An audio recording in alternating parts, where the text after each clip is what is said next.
फुलवारी शरीफ स्थित इमारत शरिया बिहार, झारखंड और उड़ीसा ने बिहार के मुसलमानों में बुनियादी शिक्षा आम करने के लिए सोमवार को एक हफ्ते के अभियान की शुरुआत की। इस अभियान में उर्दू भाषा के संरक्षण को भी शामिल किया गया है। इस बारे में इमारत शरिया के कार्यवाहक सचिव मौलाना मोहम्मद शिबली कासमी ने बताया कि ये अभियान अमीर शरीयत मौलाना मोहम्मद वली रहमानी के निर्देशन में चल रहा है। मौलाना शिबली ने अभियान के बारे में विस्तार से बताते हुए कहा कि हर गांव और बस्ती में बुनियादी तालीम के मकतब खोलने के प्रयास किए जाएंगे। हम आप हजरात से ये सहयोग, आप हजरात से ये मदद चाहते हैं कि हमारी जो तहरीक है इल्म को आगे ले जाने के लिए, स्कूल खोलने के लिए, जो भी बड़ी आबादी है उस बड़ी आबादी में स्कूल खोलने चाहिए। सरकार ने जितने स्कूल खोले हैं वो स्कूल आज भी काफ़ी नहीं है। हमारा मुतालबा है आप हजरात के ज़रिए से कि ऐसी जगह जहां आबादी है लेकिन वहां सरकारी स्कूल नहीं है, वहां सरकारी स्कूल खोलने के लिए आप हजरात की मदद चाहिए। हम इस आपके ज़रिए हम समाज के लोगों से गुजारिश करते हैं कि जहां आबादी और स्कूल नहीं है वो ख़ुद सरकार से मुतालबा करें। इसके लिए जो सिस्टम सरकार का है उस सिस्टम को फॉलो करें और सिस्टम को इख्तियार करके वहाँ स्कूल खोलें। जिन लोगों को इल्म है, जिनके पास शिक्षा है, तालीम है और उनके पास रुपए भी है, ज़मीन भी है, हम ऐसे लोगों से गुजारिश करेंगे कि प्राइवेट स्कूल वो खोलें। इसी तरीके से आज का ज़माना ये कंपटीशन का ज़माना है। इस कंपटीशन के ज़माने में क्वालिटी की ज़रूरत है।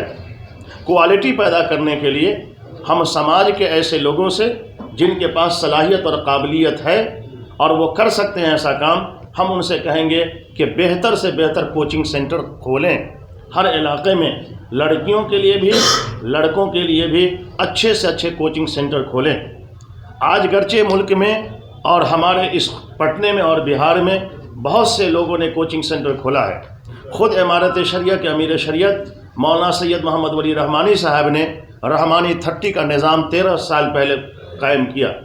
रहमानी 30 के तर्ज के मुल्क में 100 से ज़्यादा इदारे खुले हैं इस अंदाज के, लेकिन आज भी हम कहते हैं कि ये कोचिंग सेंटर आटे में नमक के बराबर है। ज़रूरत इस बात की है कि हम लोग देश को आगे ले जाने के लिए, समाज को आगे ले जाने के लिए शिक्षा पर ख़ास तौर से, तालीम पर ख़ास तौर से तवज्जो दें। बिहार के सभी डिस्ट्रिक्ट में हम ये प्रोग्राम कर रहे हैं। पटना में भी मुझे ये प्रोग्राम करना है। पटना का एक बड़ा प्रोग्राम 14 फरवरी को इमारत शरिया की जो बड़ी बिल्डिंग उस तरफ है अल-महादुल आली, उस बड़ी बिल्डिंग में अमीर शरीयत मौलाना सैयद मोहम्मद वली रहमानी साहब की सदारत में एक बड़ा प्रोग्राम होना है, जिसमें हम बिहार के उर्दू तहरीक और उर्दू की खिदमत करने वाले और उसकी सहाफ़त से जुड़े हुए ख़ास तौर से लोगों को बड़ी तादाद में जमा करेंगे और एक हिकमत, एक प्लानिंग तय करेंगे कि किस तरीके से उर्दू ज़बान को हम आगे ले जाएं। पटना ज़िला का दूसरा हमारा प्रोग्राम 6 फरवरी को अल हिरा पब्लिक स्कूल में होना है। उसमें भी उस प्रोग्राम को भी, पटना के इस प्रोग्राम को भी आप लोग आगे बढ़ाएंगे। पटना ज़िला का हमारा तीसरा प्रोग्राम बाढ़ में होना है, उस प्रोग्राम को भी आप बढ़ाएंगे। चौथा प्रोग्राम पटना ज़िला में हमारा पालीगंज में होना है। इसी अभियान को लेकर के हम गोया कि पटना ज़िला में 4 प्रोग्राम अलग अलग जगहों पर इसलिए कर रहे हैं ताकि हम छोटी छोटी आबादी तक पहुँचे। हम जान सके कि जहाँ कम आबादी में लोग रहते हैं उनकी तालीमी सूरत हाल क्या है। मौलाना शिबली ने कहा कि भारत की गंगा जमनी संस्कृति और इसके विचारों को पूरी दुनिया के सामने लाने में उर्दू भाषा का योगदान नाकाबिले फरामोश है।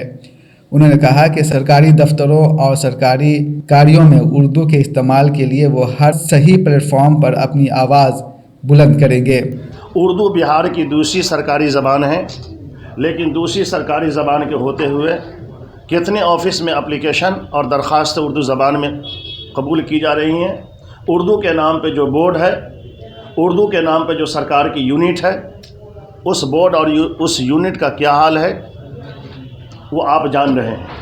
अभी कुछ दिनों पहले ये ख़बर आप ही लोग के माध्यम से आई और मजबूती के साथ ये बात आई कि उर्दू के स्कूलों को हिंदी के स्कूलों में मिला देने का प्रोग्राम भी बनाया जा रहा है। तो हम ये कह सकते हैं कि उर्दू के लिए लोगों को खड़े होने की ज़रूरत है। تاکہ یہ زبان جس زبان نے دلوں کو اور سماج کو جوڑا ہے، آگے بڑھایا ہے، اس کی حفاظت ہو سکے۔ ہم یہ سمجھتے ہیں کہ اردو کا نقصان جس طریقے سے ان افسران کے ذریعے سے ہے جن افسران کے ہاتھوں میں قلم ہے اور فائل ہے، اور وہ جس طرح کا الٹ پھیر کرتے رہتے ہیں، ان کے ذریعے سے بھی نقصان ہے، اور بڑا نقصان ہم سمجھتے ہیں وہ حضرات بھی کر رہے ہیں جو اردو زبان کو جتنا پڑھنا چاہیے، سیکھنا چاہیے، بولنا چاہیے، اتنا نہیں کر پا رہے ہیں۔ ہمارا لائے عمل یہ ہے کہ ہم، جیسا کہ میں نے ابھی بتایا، کہ سبھی ڈسٹرکٹ میں اردو کے جاننے والے اور تعلیم سے جڑے ہوئے لوگوں کی ہم میٹنگ کر رہے ہیں، ہر بلاک سے بلا رہے ہیں، ہم پہلے ان کی رائے لے رہے ہیں۔ اس اوسر پر مولانا شبلی نے آروپ لگایا کہ اس سمے دیش میں ایک وشیش دھرم کے وچاروں کو پورے دیش پر تھوپنے کا پریاس کیا جا رہا ہے۔ ایسے میں ہمارے لیے ضروری ہو گیا ہے کہ ہم اپنے بچوں کا دین اور ایمان، ان کے وچار اور ان کی آستھا کو صحیح سلامت رکھیں۔ سمیع احمد کی رپورٹ کے ساتھ biharloksambad.net پٹنہ۔ اس بلیٹن کو پیش کیا ہے الہرا پبلک اسکول، شریف کالونی، ٹاپ کلیکشن اور سبیہا ڈیزائنر نے۔